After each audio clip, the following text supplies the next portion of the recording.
வணக்கம் ஃப்ரெண்ட்ஸ், நான் உங்களுமா எல்லோரும் எப்படி இருக்கீங்க? ரொம்ப வருஷத்துக்கு அப்புறம் உங்கள்கிட்ட பேசலான்னு வந்திருக்கேன். இன்றைக்கி நம்ம செட்டிநாடு ஸ்டைல் மட்டன் கறி எப்படி செய்கிறது அப்படின்னு பார்க்கலாம். இந்த மட்டன் கறிக்கு தேவையான பொருட்கள் எல்லாமே நான் உங்களுக்கு இப்போ இந்த வீடியோவில் சொல்லியிருக்கேன். ஸோ இது ரெசிபிஸ் என்ன இருக்கோ அதை நீங்கள் அப்படியே சேர்த்து நீங்கள் இந்த டிஷ் வந்து நீங்கள் பண்ணலாம், சரிங்களா? ஆக்சுவலாக வந்து தேவையான பொருள் ரொம்ப சாதாரண நம்ம வீட்டில் உபயோகப்படுத்துகிற நார்மல் பொருட்கள் தான். தேவையான அளவு மட்டன், அதுக்கப்புறம் ஆனியன், டொமேட்டோ, புதினா, கொத்தமல்லி, பச்சை மிளகாய், அது இல்லாமல் ட்ரை ஐட்டம்ஸ். இந்த ட்ரை ஐட்டம்ஸ் எல்லாமே நம்ம வறுத்து அரைக்க போகிறோம், சரிங்களா?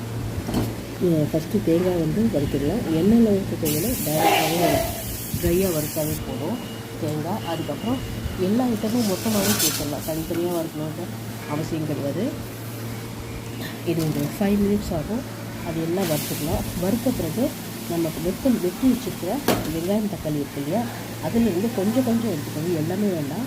கொஞ்சம் கொஞ்சம் வெங்காயம், தக்காளி, கொஞ்சம் புதினா, கொஞ்சம் கொத்தமல்லி எல்லாம் சேர்த்து நல்லா வறுத்துக்கோங்க. வறுத்துட்டு அதை வந்து நம்ம ஒரு பேஸ்ட்டாக அரைச்சிக்கலாம், சரிங்களா? இந்த குழம்புக்கு வந்து கறிக்கு வந்து நல்ல திக்னஸ் கொடுக்க போகிறது அந்த இதுதான், அந்த வறுத்து அரைச்சி மசாலா.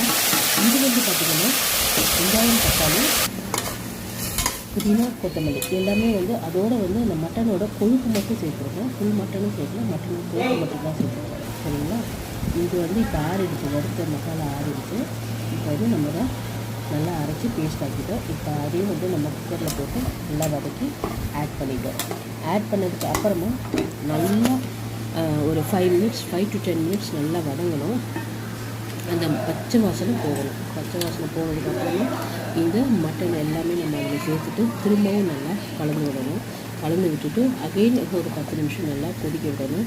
கொதிக்க விட்டுட்டு குக்கரை க்ளோஸ் பண்ணி 5 to 6 விசில்ஸ் வச்சா போதும். 6 விசில் வச்சுட்டு நீங்கள் எடுத்துட்டீங்க அப்படின்னா சூப்பரான செட்டிநாடு ஸ்டைல் மட்டன் கறி தயார். வாங்க சாப்பிடலாம்.